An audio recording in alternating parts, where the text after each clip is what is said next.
ABC6 Storm Tracker weather with meteorologist Bill Guile. Good evening and happy Father's Day, everyone. It was a splendid weekend weather-wise, but things are going to be turning around, and there is already getting things set for the building heat and humidity that's going to be coming our way. The National Weather Service is already getting positions set up for an excessive heat watch. It won't go into effect until Tuesday afternoon, but it will last until Friday evening.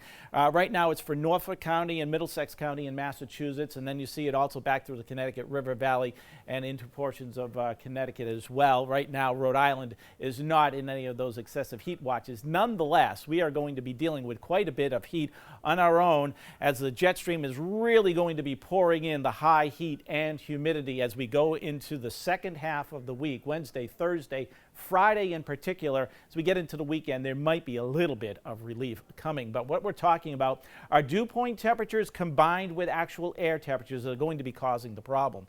So for tomorrow, we'll start to see those numbers rise in terms of the dew point. It'll still be in the comfortable range, but come Tuesday, we're getting very humid with the dew points rising to the upper 60s and then going to be hovering right around 70 Wednesday, Thursday, and Friday. So what does that mean? Well, when you add those high dew points with the hot temperatures that are coming in, we talk about the heat indice in terms of how hot it feels outside. So it's like the opposite of wind chills that occur in the wintertime. So look what happens for temperatures in terms of how hot it will feel Wednesday, Thursday, and Friday. 98 to 100 degrees. So that gets us into the danger zone, especially with anybody with health concerns. And here are some tips for you, okay? Limit outdoor activities between 10 a.m. and 3 p.m. Make sure you drink plenty of water. Check on the elderly. Make sure they're doing okay and have air conditioning. Keep the car doors locked. Kids outside playing around may climb into those vehicles, so you certainly don't want that to happen. Never leave kids in the car if you're just running a quick errand. Okay, that cockpit of the car can heat up to 140 degrees within 10 to 15 minutes. So, yeah, if you can't be in it, don't leave your kids in it, certainly. And, of course, this is going to be a stretch. The pets stay at home. They do not go for rides with you in the car.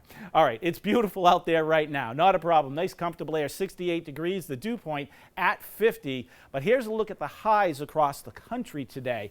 Mid and upper 90s, 100-degree heat, and we're talking about dew points down in here that are in the upper 60s to 70-degree range, and that's what's coming in our direction.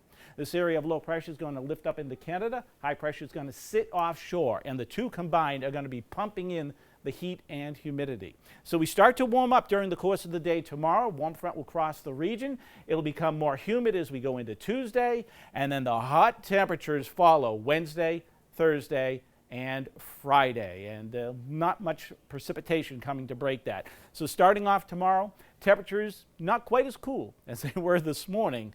We'll be in the upper 50s, so a much better start to the day, and we'll be approaching 80 for the afternoon. It'll be a mainly sunny day, just a few passing clouds around.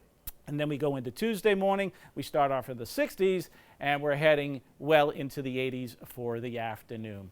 All right, so here's that look ahead. The real heat pours in Wednesday, Thursday, and Friday. So a heat wave setting up with at least 3 consecutive days of temperatures plus 90 degrees. We're looking at 92 on Wednesday, the record not quite being hit, but Thursday and Friday we're going to come within a degree of the record highs. So we'll see how that all shapes up as we go through that stretch and maybe a little relief for the weekend.